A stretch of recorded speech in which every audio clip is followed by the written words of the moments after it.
Yo, what up guys, it's Flark, and in this video entitled How to Kill Maldiva in 6 Seconds, I will be showing you how to kill Maldiva in 6 seconds. The first clip is not actually 6 seconds, it's longer than 6 seconds, but then the second clip is in fact 6 seconds.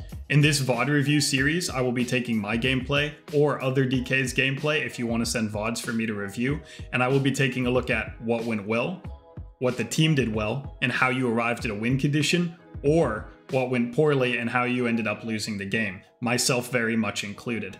This way we can learn from our mistakes or take a look at what went right and try and replicate it and all become better DKs as a whole. This video starts with double Destro HPAL versus Priest DK, Unholy of course, and BM Hunter. In this opener, I'm going to try and get a grip on the lock kill target, a raise abomination down, and a chains of ice. That will start off this in a very winning situation for us. You can see I grip his lock into the middle and then raise a bomb here. And you can see already this is going well for us because I kind of juke him and he ends up putting his demonic circle in the middle of the map, somewhere I do not think that he wants it. So I'll have to reset this down later. I get my raise a bomb down immediately, chains of ice on him, and you can see I immediately start doing my burst rotation. This is going to be Unholy Assault, raise, Apocalypse, Dark Transform, Unholy Blight, and I'm going to use AMS as well in this opener. This is because I cannot get coiled, I cannot get counter bursted with Infernal. The coil into Infernal Stun becomes a lot worse. They cannot fear me, and of course I cannot get CC'd in any way by the HPAL, not that he would come in for me. Maldiva thinks that this is a misplay, because I'm using AMS so aggressively, but against double Destro, I have a lot of defensives, IBF, Trinket, Lichborn, Zone, and all of these are defensives because anything that gets me out of CC effectively is a defensive, as Death Strike heals more when you take a lot of burst damage in a short period of time. And I don't know if you guys have queued into double Destro Warlock at any time, but they do a lot of damage in a short period of time. That's something that Destro is actually known for. So I'm able to use my AMS aggressively to get a ton of pressure, and you'll see when the APOC comes down, my Priest will chastise the kill target. All of my burst comes out, and he starts getting extremely low health with his port in the middle of the map. He Night Phase away, but it gets gripped, forcing them to use some cooldowns, which is really good for us as we got what we wanted out of the opener. You can see Bop is now on Maldiva, Trinket comes out on the HPAL, on the Trap, and they're using a lot of their cooldowns, which is going to make it very hard for them to live in the future. Right here, I continue staying aggressive because we are gripping everybody into a pile. You can see I swap off of that Bop for a second to grip everybody into a pile. Then they're able to purge the Bop off. I drop a small zone because it is not relevant to use big zone against this matchup, I believe, and this is why. Very silly, I know, it sounds ridiculous, but here's why I use Spell Warden instead of big zone.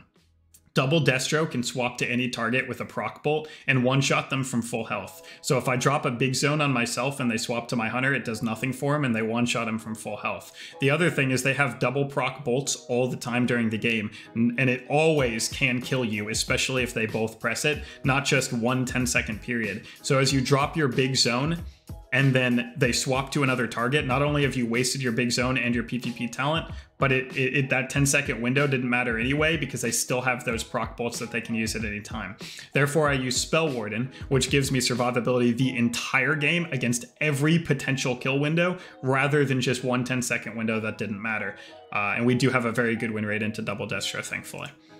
You can see I'm getting hammered here, but like I promised, my other defensives come in clutch. I used IBF here to deal with the Infernal proc stun, and then Death Strike to full with Guardian, and now I'm going to run back to the pillar, and what we ended up doing is trading our defensives for their insane go and getting all the defensives out of them as well, which is better for us because we're a sustained damage comp on Unholy DK BM Hunter. This is very obvious.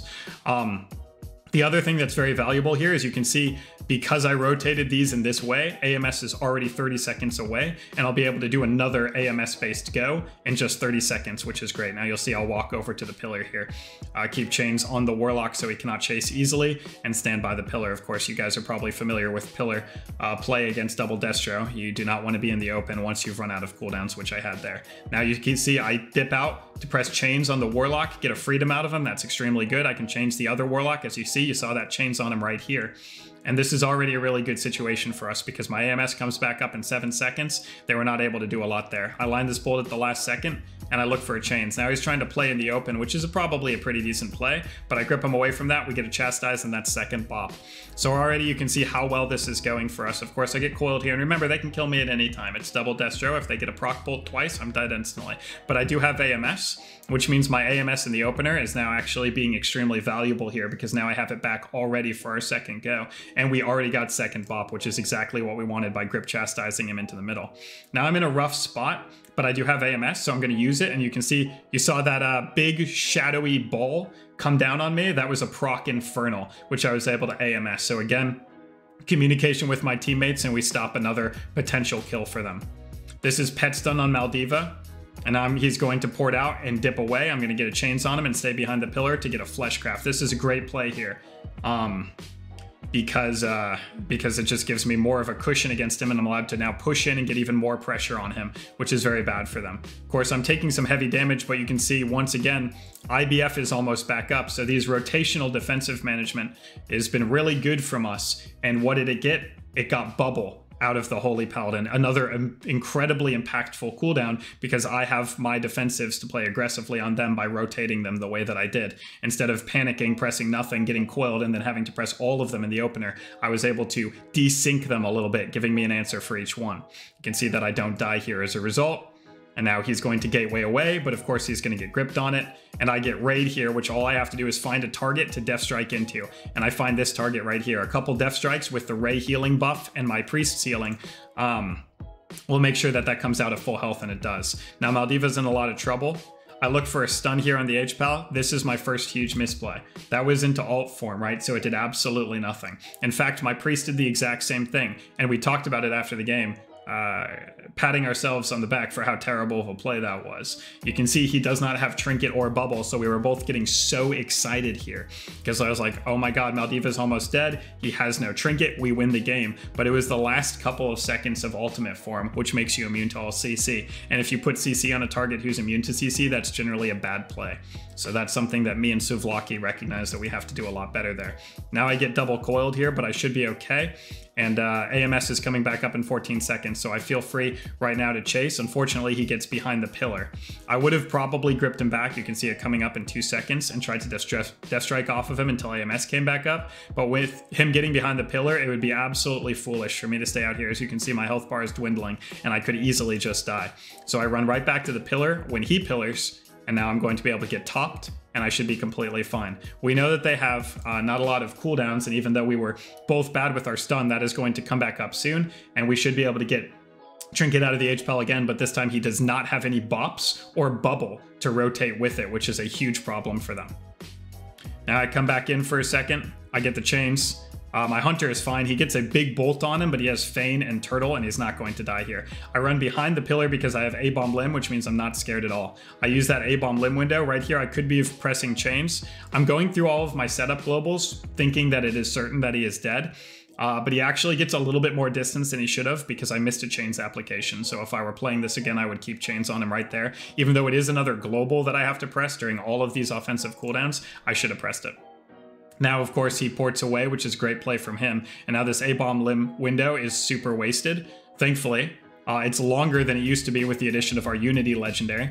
And I'm still doing a ton of damage here, extending the go for a long while. Now, we are able to get trinket out of the H-Pal, which means this game should be over very soon. And my cooldown's being desynced. This is actually a huge pressing point. Sorry for pausing so much.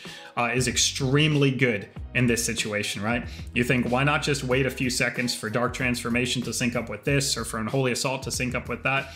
That would actually be bad. You saw how he was able to port my A-bomb limb. If I press Unholy Frenzy before my A-bomb limb, he can still press the port keybind, and then I've just used all of my offensive cooldowns into a port. And a swap isn't super good there because I don't have wounds on the other target.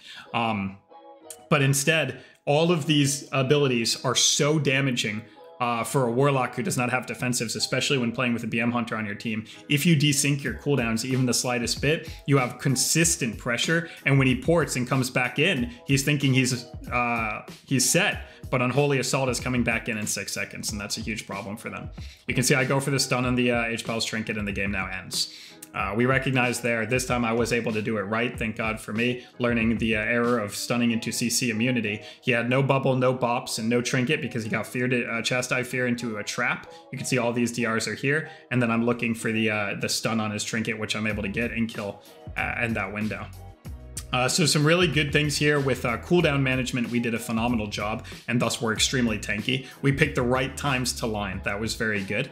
And our offensive rotation outside of the huge blunder stunning into Fleshcraft was really good. We were able to both use our offensive cooldowns like in a sustained manner rather than pressing them all into a port and then just losing all of our damage. And we were also able to get CC chains again outside of the blunder that end up getting cooldowns quickly out of this team.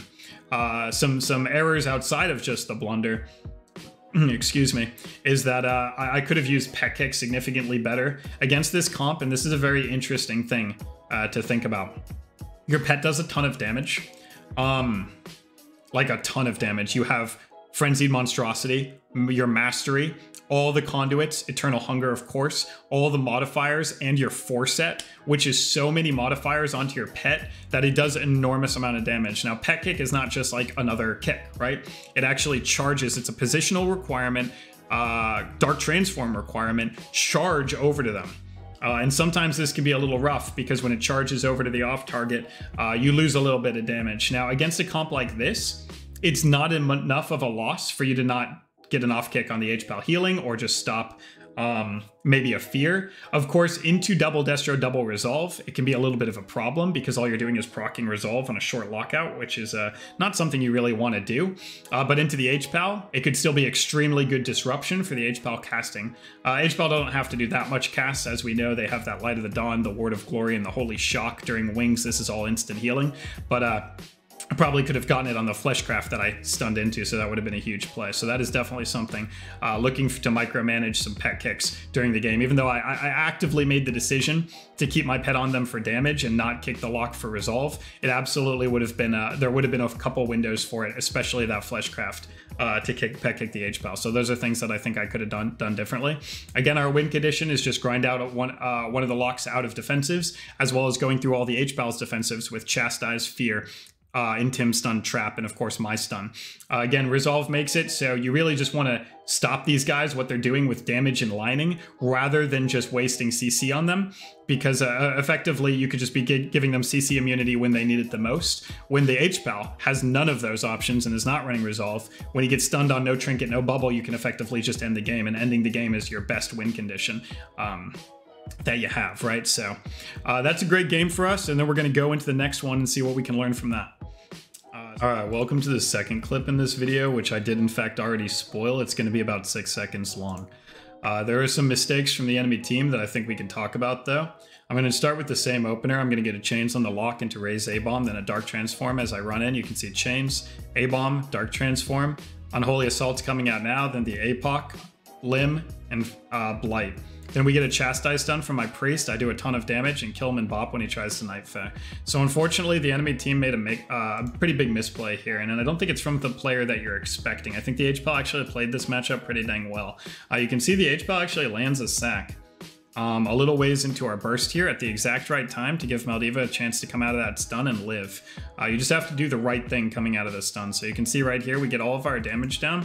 You can see he immediately gets a sack. One, this is on the Dark Pact, which means Maldiva is going to have more health that we have to go through. That's going to be walled off by Blessing of Sacrifice, redirecting some of the damage, even more than usual with the Conduit. But two, it's also going to break the trap. You can see he pre-sacks the Intim stun. So right after this, we're going to get an Intim stun right here, which means there can be no trap follow-up, which means he's not going to be in any CC for our opener, which means if they live this opener, they've effectively diffused every single offensive cooldown we have, because we will never kill through Wings with his mobility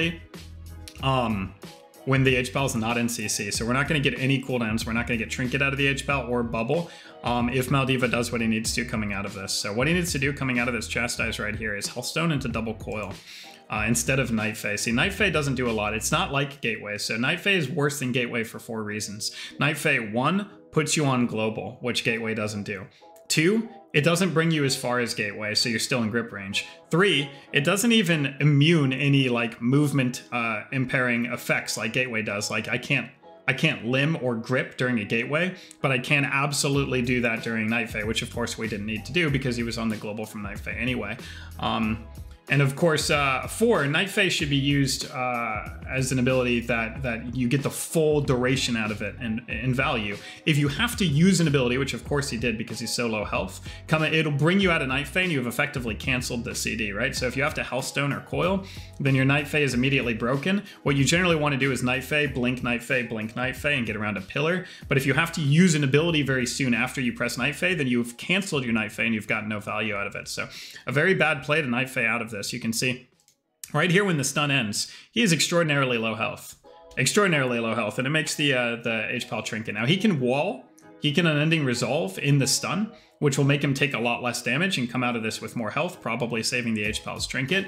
But the more important thing is that right when you do come out of the stun, the game is not over. It looks over, and you're probably frustrated with your HPAL for letting you get this low, but he actually made some really good plays. If you combine it with your wall, you will come out of this health, out of this stun at about this much health, right?